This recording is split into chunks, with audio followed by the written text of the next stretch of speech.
This is Ken Hirsch, the mastermind behind Orphan Audio, and a friend of mine for quite a number of years who I raid his garage and use his services to repair all my broken stuff.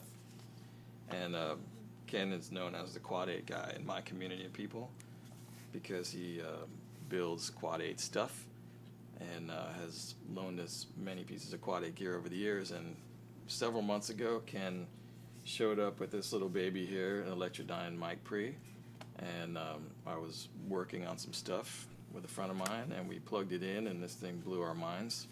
And since then, Ken has introduced us to other pieces of gear, such as the Pete's Place BAC 500 compressor, which is awesome, and Electrodyne EQs as well, all kinds of cool stuff. So, ladies and gentlemen, Ken Hirsch. Greetings. Yeah, it was an interesting experience when I first brought in the prototype for the Electrodyne 501. It wasn't pretty. In fact, it was scary ugly. But I got a true feeling for how much Joe trusted the gear that we built, and I didn't want to give it back, actually. I said, sorry, dude. I'm going to use this too. I'm in the middle of reamping a bass, which I really wasn't. I just wanted to keep it for another couple weeks. Yeah, the really scary thing was they were in the middle of a session. They had a real good mix going. The first thing they do is they plug it in the snare. And I'm going, oh, great, no pressure. And they looked at it for about 30 seconds, made 2 adjustments, listened to it, and went, that's great, thanks, see ya. well, I said, okay, now I got the snare top covered. I need one for the bottom. For the bottom, yeah. We'll work on the kit later. Yeah, it's taken us a while to finally get to the point where we can actually, these can actually be built. But it was. I'd been collecting the Electrodyne documentation and speaking with past Electrodyne engineers and the people who actually designed and developed the components that were used in the Electrodyne products, and spent a lot of time looking at the factory engineering notes and why they'd done things the way they did, and ultimately ended up selecting very specific sets of components that tested out really well and basically did what they said on paper and performed exactly as we'd hoped in studio tests.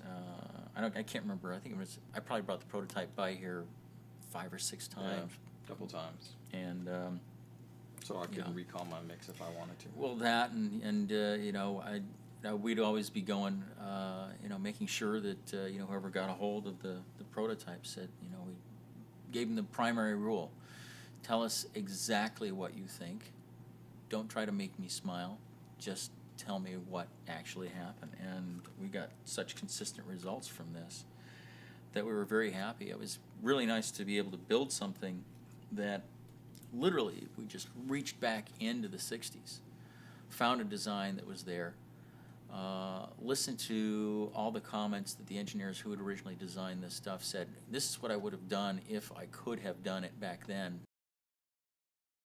The basic features of the 501, highly accurate to the original design of the original Electrodyne. Same components. We can buy the same components today, and they're a lot more consistent. So we can build these things over and over again, and you're not going to have to buy 10 of them to get 2 that sound the same. Every one will sound the same. They'll all sound just as great. We added a 2 dB per step on the preamp gain. Very accurate, all 1% resistors. The output control is infinitely variable and set up so that you've got an extra 6 dB of gain above normal. Yeah. So you can push the output transformer a lot harder if you want to. So it allows you to, as he said, treat it like a guitar amp. Or dial it back, trim it out, and get something that's actually extremely clean with headroom from here till doomsday. This thing clips at about plus 30 dBm, which is an unheard of level in these days. I mean, pretty much nothing handles up over plus 24, but this thing has the headroom to go where other gear can't go and never run out of juice. Built-in active DI.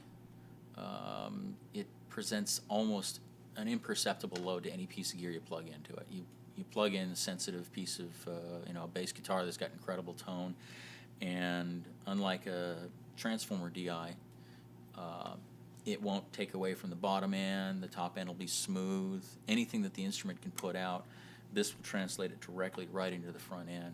And because the DI circuitry loads in straight into the input transformer, when you change the impedance or any of the other parameters, the tonality of the DI tracks because it's coupled directly in, so that whatever you do on the other controls makes the DI do things.